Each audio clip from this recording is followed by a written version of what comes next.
আবারও একটা ড্রাগন ফল তোলার ভিডিওতে আমার চ্যানেলে সকল বন্ধুদেরকে অনেক অনেক স্বাগত। তো চলো তাহলে ড্রাগন ফল তোলার ভিডিওটা প্রথম থেকে শেষ পর্যন্ত দেখে নাও, আর দেখে যদি তোমাদের ভালো লাগে প্লিজ একটা লাইক, শেয়ার আর কমেন্ট করতে কিন্তু একদমই ভুলো না। এইখানে দেখলে প্রথম ফলটা তোলার সময় বোটা থেকে ছিঁড়ে এলো, আর ড্রাগন ফল থেকে বেশ খানিকটা রস নিচে মাটিতে পড়লো আর ঝুড়িতেও লেগে গেল। এবারের ফলগুলো কিন্তু অতিরিক্ত পেকে গেছে। আরও দুদিন আগে তুললে কিন্তু ফলগুলো বেশ সুন্দর হতো। আমি যদিও বলি ফলগুলো একটু ভালো করে পাকিয়ে তাই তুলতে, তাহলে খেতে কিন্তু দারুণ টেস্টি লাগে, কিন্তু সেই হিসাব করে এবারের ফলগুলো আরও বেশি করে পাকিয়ে ফেলেছি। তবে এরকমটা হয় না, আমার দুই ননদ আসার কথা ছিল, ওদেরকে ফলগুলো দেবো একদম গাছ থেকে ফ্রেশ ফল তুলে।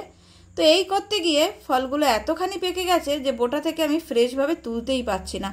সমস্ত ফলের বোটাগুলো ওইভাবে ছিঁড়ে ছিঁড়ে চলে যাচ্ছে, আর দুটো একটা ফল আমি ভালোভাবে তুলতে পেরেছি, বাদবাকি সব এরকমটাই হয়েছে। তাই ড্রাগন ফলগুলোকে তোমরা ভালোভাবে পাকাতে গিয়ে এত অতিরিক্ত পাকিয়ে ফেলো না, যার জন্য তোমরা ফ্রেশভাবে তুলতে পারবে না।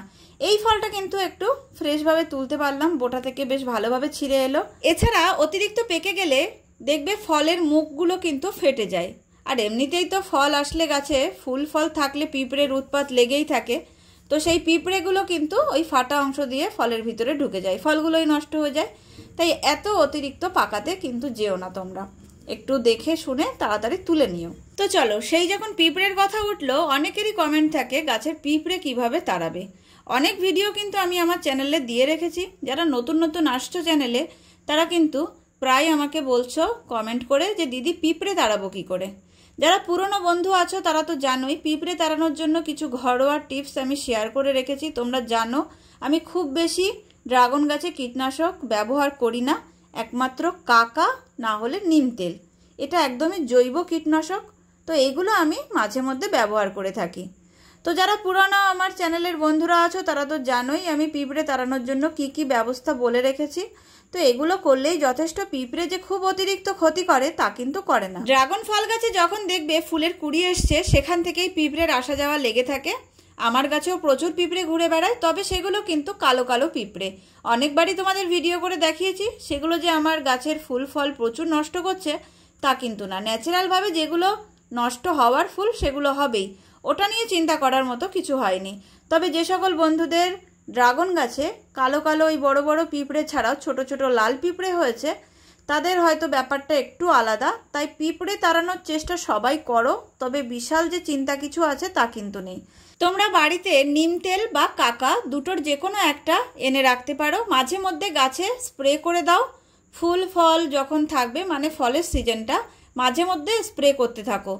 তো সেটা গাছের চারিদিকে, গাছের গায়ে, ফুল ফলে সব জায়গায় দিতে পারো, কোনো সমস্যা নেই।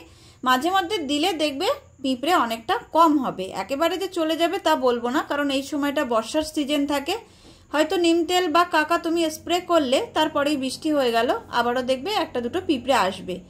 এছাড়া আমি বলেছি অনেক ভিডিওতে হলুদের গুঁড়ো ব্যবহার করতে, তবে এখন তো আর আগের মতো হলুদের গুঁড়ো ফ্রেশ পাওয়া যায় না, সেহেতু ওটাতে পিঁপড়ে খুব একটা যে যাচ্ছে তাও কিন্তু না। তো আমি সেটা ভিডিও শেয়ার করে রেখেছিলাম, কিন্তু আমি নিজেও হলুদের গুঁড়ো দেখছি দিয়ে খুব একটা যে কাজ হচ্ছে তা হচ্ছে না। এখন হলুদে তো প্রচুর ভেজাল মেশানো। তো যাই হোক, হলুদের ব্যাপারটা বাদ দাও, ওটা দিও না। এই নিম তেল বা কাকা যে কোনো একটা কীটনাশক স্প্রে করো। আর এছাড়া গ্যামাক্সিন পাউডার বলে, গ্যামাসিন বা গ্যামাক্সিন এই পাউডার বলে একটা পাউডার আছে পিঁপড়ে তাড়ানোর জন্য। তবে সেটা কিন্তু গাছের গোড়ায় বা গাছের গায়ে কোথাও দিতে পারবে না, ফুল ফলে কোথাও না। এই যে যেমন ফলের ক্যারেটগুলো বা আমি কোনো বালতিতে গাছ লাগিয়ে রেখেছি, তার বাইরে থেকে চারিদিকে তোমরা ছড়াতে পারো, মানে একদম ফ্লোরে ছড়িয়ে দিয়ে রাখলে পিঁপড়ে দেখবে ওই যে একটা গন্ধ আছে, সেই গন্ধে আর পিঁপড়েগুলো আসবে না। তো এটা করতে পারো। এই জিনিসটা তোমরা সারের দোকান বা কীটনাশক দোকানে পেয়ে যাবে। তো আরও একবার বলে দিই, গ্যামাসিন বা গ্যামাক্সিন পাউডার। তো এক এক জায়গায় এক এক রকম বলে মানুষ চেনে। এটা দিয়ে দেখো, এটাতেও কিন্তু ভালো কাজ হয়। তো চলো, গল্প করতে করতে এদিকে 2 ঝুড়ি ফল আমি তুলে ফেলেছি। এগুলো যাবে আজ আমার ননদেরদের বাড়ি। তো আজকের মতো টাটা বন্ধুরা, দেখা হচ্ছে পরের ভিডিও।